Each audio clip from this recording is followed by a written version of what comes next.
દીકરાઓ દીકરીઓ દરેકને એવું કહું છું, જે માતાની આગળ, જે ભગવાનની આગળ જઈ અને બે હાથ જોડતા જ તમને એને જોઈ, એનું સ્મરણ કરી, એનું કોઈ ભજન સાંભળી, એની કોઈ વાર્તા સાંભળી, એની કોઈ રેગડી સાંભળી અને તમને હરખના આંસુડા, કારણ વગરના હરખના આંસુડા આવવાનું ચાલુ થઈ જાય ને, એ દાડો મોંજો તમારી ભક્તિ લેખે લાગી છે. હું મેલડી આવું કહું. આ તો આંસુ આવે છે ને, તો દરેકના આંખોમાં આંસુ દુઃખના આવે છે. મને તકલીફ છે, મને કષ્ટ પડે છે, મને દુઃખ પડે છે, મારા કોઈ બીમારી છે, એ દુઃખના આંસુ આવે છે. પણ જ્યારે પોતાની મા પ્રત્યે, મારી માતા છે, મારા બાપ દાદાની છે, મારી કુળની માતા છે, મારી મેલડી માતા છે, મારી સધી માતા છે, મારી ખોડિયાર માતા છે, આવું આમ કરી પોતાનું પણ કરી અને એક વખત હું કદાચ એના શરણમાં પહોંચી ગયું ને, બેડો પાર કરશે.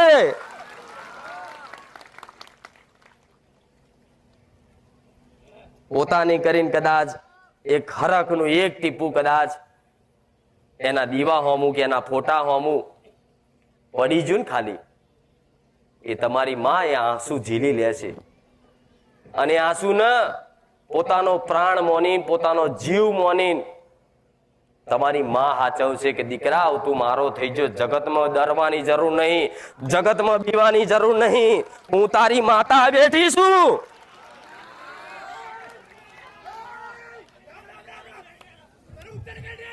ભલે રામ. એક વખત ખાલી હરખ બતાવી જો અને એક વખત હરખ જાગાડી જુઓ. આજે કીધું ને, તમારી માં એ આંસુનો પ્રાણ મોની લેશે. મારા દીકરાના હરખના આંસુ છે, મારા દીકરાના પ્રેમના આંસુ છે. જગતમાં એડે ને જવા દે, લાખો મુસીબત તમારી પર આઈને તૂટી પડી જશે, પહાડ જેવા દુઃખ કદાચ આઈને ઉભા રહી ગયા છે ને, પણ તમારી ઘરની ખાલી એક માતા, એની પ્રત્યે જો કદાચ તમને પ્રેમ જાગ્યો, તમારી માં જો તમને પ્રેમ કરતી થઈ જાય ને ગોડા, તો હું સોલંકી પેઢીની મેલડી એવું કહું છું, જગતમાં ડરશો નહીં ગોડા. હું મેલડી આવું બોલું. આજકાલનો તમારી માતાનો તમારો સંબંધ આજકાલનો નહીં, ભવનો હંગાત છે.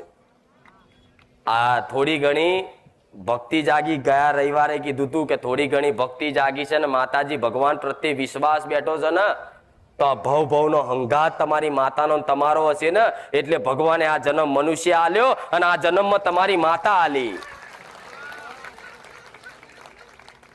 તો આવો એક મોઘેરો અવસર કહેવાય, મનુષ્ય અવતાર મળ્યો, એમાંય કદાચ તમારી માતા મળી અને એમાંય આને ભક્તિ કરવાનો એક હરખ પેદા થયો, ભાવ પેદા થયો, તો આનથી મોટો જગતમાં કોઈ અનેરો અવસર નહીં. લખી રાખજો, મેલડી આવું કહું છું.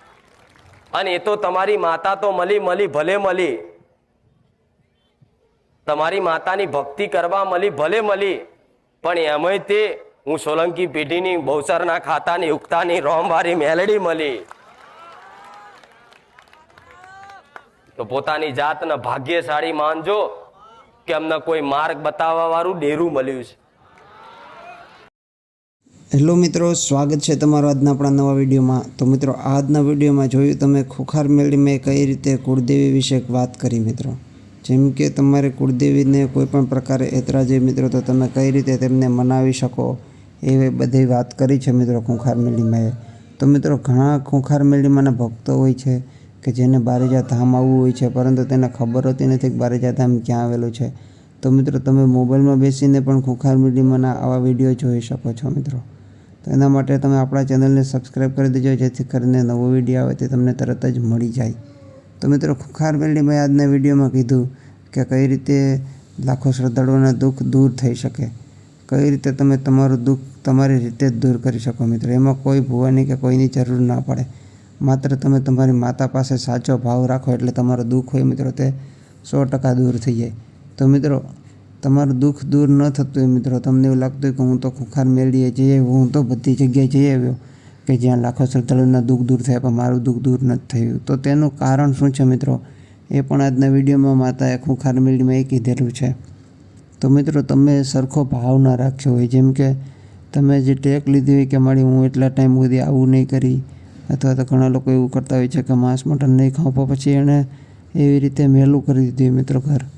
અથવા તો તમે ટેક લવ કે ન લવ, પરંતુ તમે એમ વિચારો કે મારું આ કામ થઈ જાય અને હું તમને નાળિયેર ચડાવી. તો મિત્રો જ્યાં સુધી તમારું કામ ન થઈ જાય ને ત્યાં સુધી તમે નાળિયેર ચડાવો કે ના ચડાવો, પરંતુ તમારે તે ન કરવું જોઈએ જે વસ્તુ ખૂંખાર મેળીમાં કે કોઈ પણ દેવસ્થાનને ગમતું ન હોય મિત્રો. જેમ કે તમે જીવ હિંસા કરતા હોય, જીવ દયા રાખતા ન હોય મિત્રો.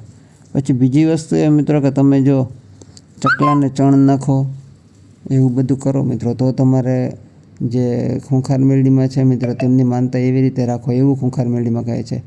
જો મિત્રો તમારે માનતા રાખવી હોય બારેજા ધામમાં, તો તમે ખૂંખાર મેળીમાંના સાનિધ્યમાં જાઓ. એટલે તમે માળીના સાનિધ્યમાં તમે માનતા રાખેલી હોય, એટલે તમારે એવું ના રાખવું કે પગપાળા ચાલીને કે એવી માનતા રાખવી. તો મિત્રો કેવી માનતા રાખવી બારેજા ધામમાં?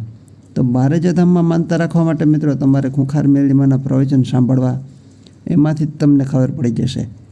તો મિત્રો એ તો તમે હવે કઈ રીતે એ વિડીયો ગોતી શકો કે જેમાં માતાએ કીધું હોય કે કેવી માનતા રાખવી. પરંતુ મિત્રો આવી અમુક પ્રકારની માનતાઓ છે કે જે રાખો એટલે તમારું કામ 100% થઈ જાય.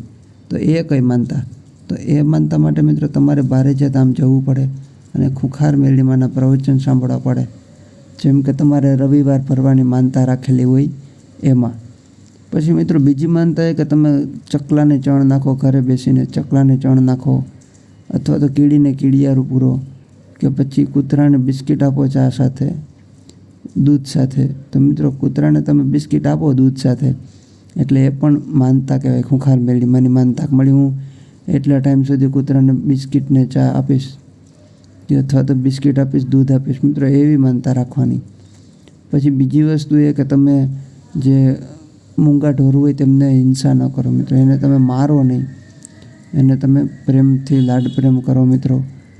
કૂતરો હોય તો તેને તમે બિસ્કિટને દૂધ આપો, ચકલા હોય તો તેને તમે ચણ નાખો.